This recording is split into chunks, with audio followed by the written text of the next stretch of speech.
একবার এক নাস্তিক এক দরবেশের কাছে এসে 4টি প্রশ্ন করে তার জবাব জানতে চাইল। প্রশ্নগুলো হলো, বলা হয় যে আল্লাহ সব জায়গায় আছেন, যদি থেকেই থাকেন তাহলে আমরা তাকে কেন দেখতে পাই না? 2, না দেখে আল্লাহকে বিশ্বাস করার কথা কেন বলা হয়?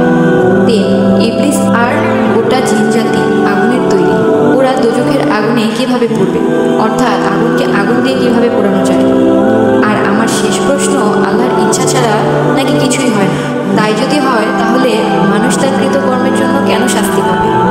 সেই দরবেশ নাস্তিক লোকটির প্রশ্নগুলো শুনে কৃত্রিম ক্রোধ দেখিয়ে একটি মাটির ঢেলা তার দিকে ছুঁড়ে মারল। লোকটির মাথায় আঘাত লেগে কেটে গেল। আহত লোকটি কাজীর দরবারে দরবেশের বিরুদ্ধে বিচার নালিশ করল। কাজী বিস্তারিত শুনে দরবেশকে এভাবে মাথায় মেরে আঘাত করার কারণ জিজ্ঞেস করল। দরবেশ উত্তরে বলল, আমি তো তার 4টি প্রশ্নের উত্তর দিয়েছি মাত্র, তাকে আহত করার উদ্দেশ্য আমার ছিল না। ঢিল ছুঁড়ে কিভাবে প্রশ্ন 4টির জবাব দেওয়া হলো এই রহস্য উদ্ঘাটন করার জন্য কাজী বললে দরবেশ জবাব দিলেন, লোকটির প্রথম প্রশ্ন ছিল, আল্লাহ সর্বত্র জায়গায় বিরাজমান থাকলেও তাকে দেখা যায় না কেন? জবাব হলো, ঢিলের আঘাতে এ ব্যক্তি ব্যথা পেয়েছে। ব্যথার যদি অস্তিত্ব থেকে থাকে তবে তা দেখা যায় না কেন? ব্যথা থাকা সত্ত্বেও যেমন তা দেখা যায় না, তেমনি আল্লাহ সর্বত্র জায়গায় বিরাজমান থাকার সত্ত্বেও তাকে চোখে দেখা যায় না। তার দ্বিতীয় প্রশ্ন ছিল, আল্লাহকে না দেখে বিশ্বাস কেন করব? চোখে না দেখে যদি ব্যথার কথা বিশ্বাস করা যায় তাহলে আল্লাহকে না দেখে বিশ্বাস করার অসুবিধা কী?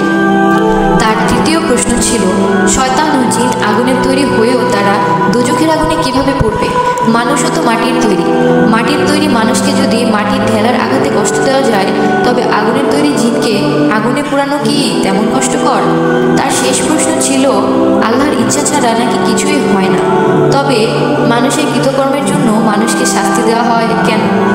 আল্লাহর ইচ্ছা যখন সব হয় তবে ঢিল ছোড়া, তার গায়ে আঘাত লাগা, রক্তপাত হওয়া, ব্যথা লাগা তার ইচ্ছাই হয়েছে, সুতরাং এ ব্যাপারে অভিযোগ করার কি আছে?